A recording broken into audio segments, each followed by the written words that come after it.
بسم الله الرحمن الرحيم. اللهم صل على روح محمد في الأرواح، اللهم صل على جسد محمد في الأجساد، اللهم صل على قبر محمد في القبور.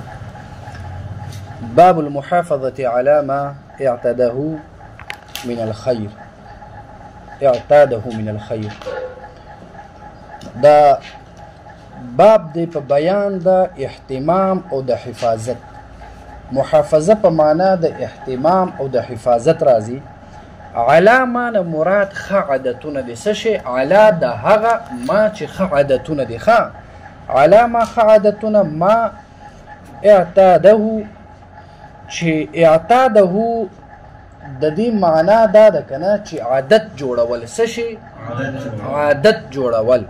نو ګورئ اهتمام د هغه عادتونو چې هغه عادت جوړ کی من الخیر د خیر نه، یعنی بیان دی د هغه عادتونو، کم عادتونه چې د انسان د خیر عادت وي، د بهتري عادت وي.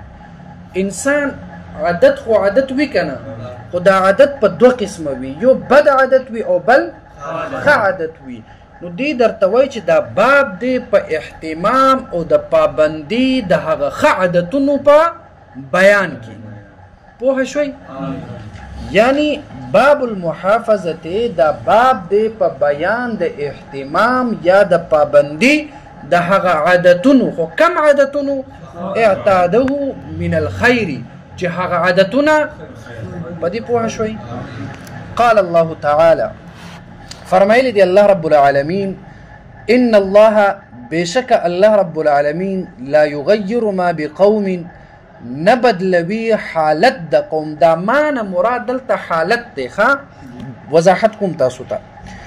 نبدلوی الله رب العالمین حالت د یو قوم حتی یغیروا، تر دې پورې چې بدل کې دیو ما بانفسهم، هغه څه چې د دیو په دغه زړونو او په نفسونو کې دي. دا خو ترجمه د دې آیت شوله. اوس د دې آیت مطلب څه شي ده؟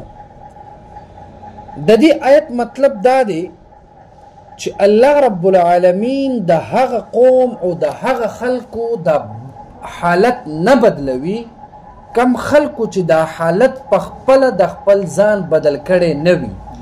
صحیح ده کنه؟ داسې نه کیږي چې الله رب العالمین چرته په زور او په زبردستی باندې د یو انسان ښه ژوند په بد بدل کی. ما ته ګورئ، د دې مطلب علامه ظفر احمد عثماني رحمه الله هغه فرمایي چې دې آیت د حالت نه مراد دا دی چې مهرباني د الله رب العالمین، یعنی انسانانو باندې د الله رب العالمین کم مهرباني چې وي، دغه مهرباني الله رب العالمین دغه انسانانو نه اخلي نه، دغه مهرباني نه دغه انسانان محرومه کوي نه، تر څو چې دغه انسانانو دغه مهرباني په خپله د خپل ځان نه لر کړې نه وي. اوس په خپله څنګه لر کېږي؟ یا خو د ګناهونو د وجې نه انسان دغه مهرباني د الله نه محرومه شي. چې کله انسان ګناهونه کوي، بعض اوقات الله رب العالمین د ګناه په وجه باندې دغه خلکو باندې عذاب نازلوي. نو یو خلک هغه به ښه ژوندون کې وي، هغې باندې به د الله تعالی ښه مهرباني وي، لیکن دیو د الله رب العالمین نافرمانیانې شروع کی، نو الله رب العالمین خپل هغه مهرباني ورنه واخلي او قهر او غضب په دیو باندې نازل کی. دویم یو معنی د مهرباني شوله. دویم معنی تفسیر ابن کثیر لیکلی ده چې دینه مراد نعمت دی. څه شیز ده؟ هم دقه معنی معرف القرآن کې علامه محمد ادریس کان دهلوی رحمه الله کړی ده، او تفسیر مظهری هم معنی د نعمت کوي، یعنی په دغه مخلوقاتو باندې د الله رب العالمین له طرفه ډېر نعمتونه دي. الله رب العالمین چرته هم داسې نه کوي چې خپل دغه بندگان د خپل نعمت نه محرومه کی، لیکن کله چې دغه انسان د خپل د اعمالو په وجه باندې په خپل ځان د نعمت نه محرومه کوي، نو بیا الله هم بس د دغه نعمت دینه واخلي. بل معنی مفتی شفیع رحمه الله هغه دا کوي چې دینه مراد امن دی. څه شی دا امن دی. په یو قوم باندې چې کله امن راشي، دغه قوم چې ترسو په خپل مابین کې جنگ جګړه نه وي کړې، دی په خپل مابین کې انتشار نه وي جوړ کړی، دی په خپل مابین کې نفرت پیدا کړی نه وي، نو الله خو داسې نه کوي چې د دې په مابین کې دغه حسد او بغض او کینه پیدا کړي. داسې خو نه کوي که نه، بلکې اسلام درس خو د امن دی. اوس هغه قوم چې هغه به ذات خود په خپل دغه امن خراب نه کړي، نو الله تعالی د دوی دغه امن خرابوي نه، بلکې الله خو فرمایي واعتصموا بحبل الله جميعا ولا تفرقوا. تاسو یو بل سره مینه محبت او اجتماعي ژوند دا جوړ کړئ. نو تر څو پورې چې دغه انسانانو خپل دغه ژوند بدل کړی نه وي، الله دغه ژوند اختیار ورکړی ده. وهدیناهم، الله رب العالمین ښه او بد دواړه لاره ښودلې ده.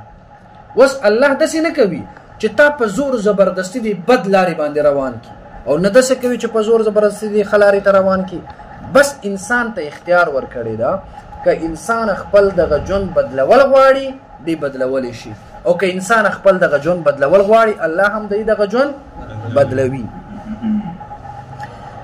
بیا ورپسې وقال الله تعالی، فرمای الله رب العالمین ولا تکونوا کالتي، مکیږئ تاسو په شان د هغه ښځې نقضت چې هغه ماتوي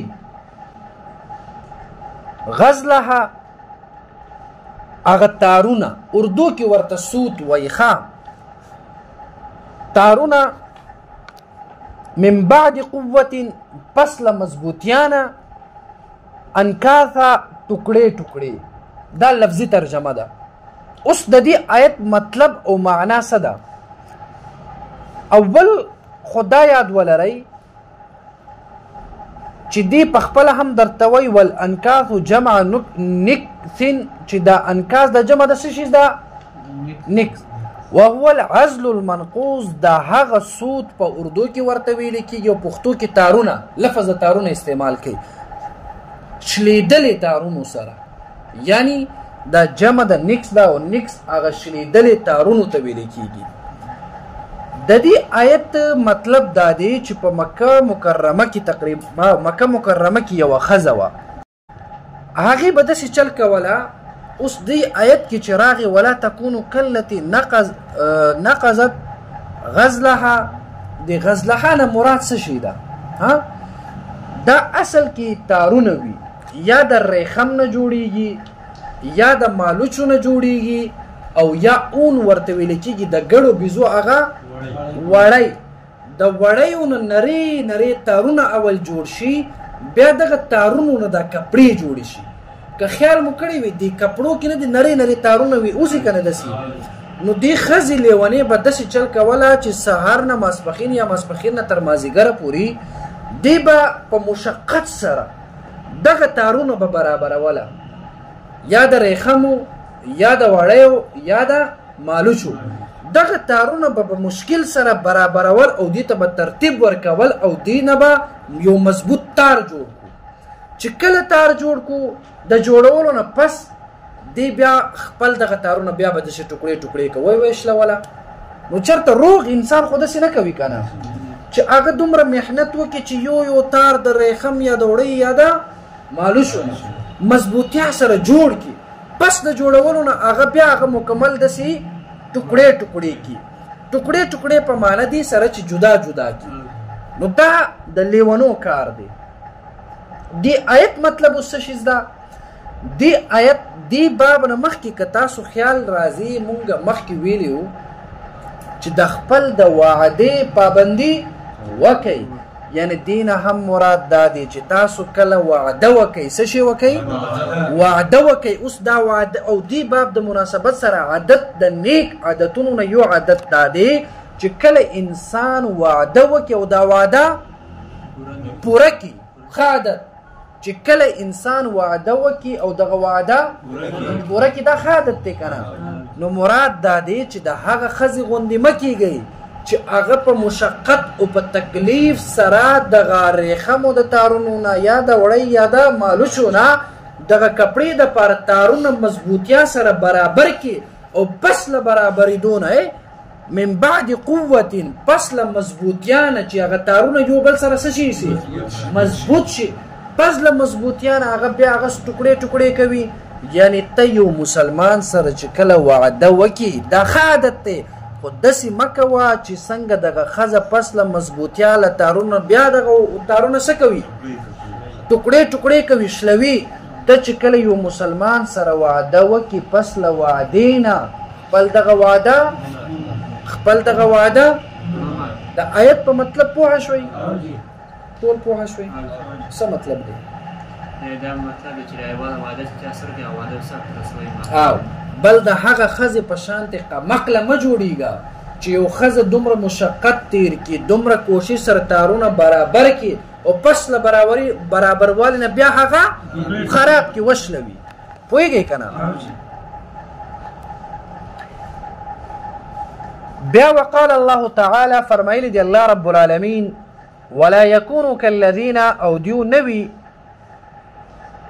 پشان د هغه خلکو اوتو الکتاب چې ورکړی شوی هغوی ته څه شي اوتو الکتاب دینه مراد یهودیان او عیسایان دي من قبل مخکې فطال علیهم بس اوږده شوله په دیو باندې طال په معنی څه شي اوږده شول په دیو باندې الامدو هغه مدت او وقت صحیح ده فقست قلوبهم نو بیا سخت شو د دیو دغه زړونه د دې څه مطلب دی دې آیت لفظي ترجمې نه پس مطلب ته ګورئ چې دا مسلمانان دي نه کیږي مسلمانان دي نه وي دې نه مخکې آیت کې نه د بحث د مسلمانانو بیانېږي چې دا مسلمانان دي نه وي نه دي شي نه دي جوړ شي په شان د هغه یهودیانو او د عیسایانو چې هغوی ته څه ورکړی شوي وو کتاب ورکړی شوی وو مخکې د رسول الله مبارک علیه السلام د راتلو نه مخکې دیو ته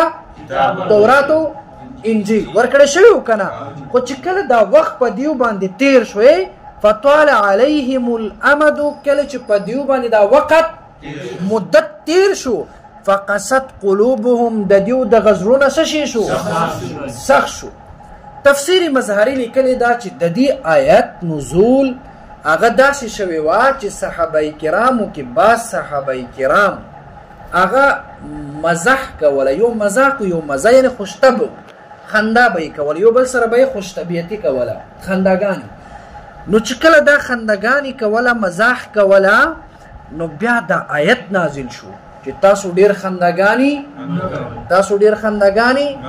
مه کوئ ځکه چې ډېر خندا سره زړونه کلک شي آیا تاسو ته اوس دا شان او دا کیفیت ستاسو نه دی چې د الله رب العالمین قرآن په تاسو بیان شي او ستاسو د غزړونه نرم شي او تاسو په جړا شئ تاسو ولې خاندئ یو خدا دویمه معنی هم تفسیر مظهری د امام بغوی رحمه الله نه نقل کوي د کلبی او د مقاتل بیان چې د هجرت نه یو کال بعد د دې آیت نزول شوی ده نزول ولی شوی ده نزول ځکه شوی ده چې بعض منافقینو د حضرت سلمان فارسی رضی الله عنه ته به یې ویله سوال به یې کوله چې په تورات کې عجیب خبرې دي قصې دي کهانیانې دي عجایب و غرایب دي مونږ ته د دې څه شی وکړه وضاحت یې وکړه مونږ ته دا بیان کړه نو بیا الله رب العالمین بل آیت نازل کو چې نحن نقص علیک احسن دینه پس بیا دې مطالبه وکړله چې په تورات کې ناشنا خبرې ذکر دي بیا الله رب العالمین نازل کو الله نزل احسن الحديث صحیح ده بیا دریم ځل چې دیو کله مطالبه وکړله څه شی وکړله مطالبه چې کله وکړله نو دغه آیت نازل شو دا آیت نازل شو د چا په باره کې منافقینو په باره کې نو د دې آیت د نزول نه پس مطلب د دې آیت څه شو د دې مطلب دا شوله چې الله رب العالمین دغه یهودیانو او دغه عیسایانو ته څه ورکړی کتاب ورکړی چې کله کتاب دیو له ورکو په هغه دوران کې دی عمل هم کوله په هغه دوران کې دیو تقوا هم اختیاروله خو کله چې دغه مدت په دیو یهودیانو په عیسایانو باندې څومره تېرېدل وقت ورو د دیو دغه عملونه ختم شو، ورو د دې د زړونو نه دغه یره د الله ختم شو، ورو د دین په دغه خبرو باندې د دیو په دغه زړونو باندې اثر کېدل ختم شو. الله فرمایي چې مسلمانان دي داسې مه جوړیږئ، مسلمانان دي داسې نه وي چې دیو باندې مدت تیریږي او د دیو دغه زړونو نه د الله خوف او یره دي ختم شي، داسې د مسلمانان نه وي، بلکې مسلمانانو په دغه زړونو کې به همیشه د الله نه یره موجود وي او د جهنم نه یره او د جنت دغه شوق د انسان د مسلمان په دغه زړه کې موجود وي، اگر که په دیو باندې هر څومره وقت تیر شوی وي. په مطلب تاسو پوه شوئ؟ نو فقست قلوبهم سخت شو د دیو دغه زړونه. ولې سخت شو؟ دیو دنیا طرف ته مایل شو، مال دولت طرف ته رجحان زیات شو. نو چې کله کم انسان دنیا طرف ته ډیر زیات مایل شي د دې دغه زړونه دا سخت شي. نو چې کله زړونه ډیر زیات سخت شي بیا کله دې حد ته ورسي چې ختم الله علی قلوبهم وعلى ابصارهم، ابو جهل او د ابو لهب د دنیا طرف ته میلان ډیرو کنه، هغه په زړونو کې خواهشات ډیرو کنه، هغه تر دې حد پورې ورسېدله چې الله رب العالمین د هغه په دغه زړونو باندې څه ولګوله؟ مهر ولګوله.